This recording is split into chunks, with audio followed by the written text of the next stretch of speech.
mchkii qoraxaad weeyo waad wada ogeydeene bulsho aan lahayn adeeg caafimaad lagu ololeeyey lacag ururis qof iyo itaalkii hawsha lagu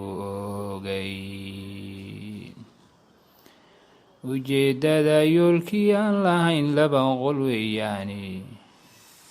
agabkii dhismaha waahiniyo asaaskii guriga intii bixisay allahayow ka yeele hel jannaadkii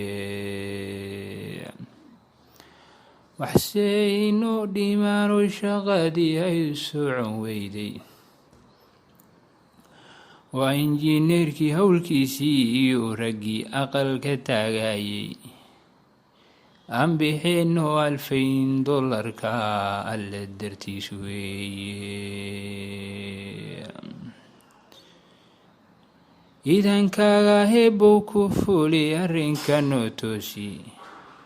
aqbalkiiyo ijaabadana si guusha nagu aadi mchkuna uu nu dhismo adeeg laga qaato mchkuna uu nu dhismo adeeg laga qaato